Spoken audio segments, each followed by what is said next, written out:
მოგესალმებით.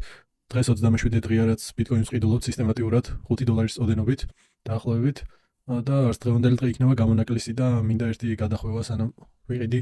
თქვა გუშინ მეკითხება ჩემი ნათესავი, რატომ იძახიო ხოლმე ვიდეოებში, რომ არ გიხარია რომ ფასი ზევით იწევს ბიტკოინის და რატო გინდა რომ ქვევით დაიწიოსო. მოკლედ შეიძლება ვინმეს კონდეთ კიდევ მსგავსი კითხვა და გეუცნაუროთ, რატო არ მიხარია ფასის ზევით აწევა.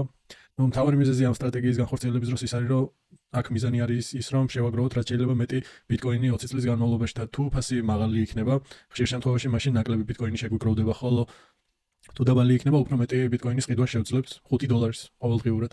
ეგ არის ერთ-ერთი მიზეზი და ხოლო მეორე შემთხვევაში ჩემი საქმიანობა, ანუ ტრეიდინგის დროსაც არ აქვს მნიშვნელობა ფასი სად იქნება. ტრეიდერებს არ აინტერესებთ ბულიშია, ბიერიშია მარკეტი თუ რა არის, მათ შეუძლიათ ფასი დაბლა მიდის თუ მაღლა მიდის, მაინც თავიანთ საქმიანობა შეასრულონ. ნუ არის რაღაც პერიოდები თუ მარკეტი ერთ ადგილას დგას, მანდაც ბევრი ახერხებს მოგების დაფიქსირებას გარკვეული სტრატეგიებით, მაგრამ მათთვის არ აქვს დიდი მნიშვნელობა ფასი ზევით ივლის თუ ქვევით ივლის, ამიტომ მხოლოდ ამის გამო არის ამ სტრატეგიის გამო რომ არ მიხარია ასე ვთქვათ ფასის მაღლა სვლა.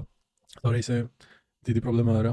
რა თქმა უნდა, ვინც ელოდებით ფასის მაღლა ასვლას და თქვენი მოგების დაფიქსირებას წარმატებებს გისურვებთ, იმედია მიაღწევს თქვენ სასურველ მიზანს, სადაც დაყენებული გექნებათ ალბათ უკვე გაყიდვის ორდერი, გისურვებთ რომ რაც შეიძლება მალე მიაღწიოს და დააფიქსიროთ თქვენი მოგება. ალბათ წარმატებები ყველას დღევანდელი შესყიდვაც განხორციელდა დროებით.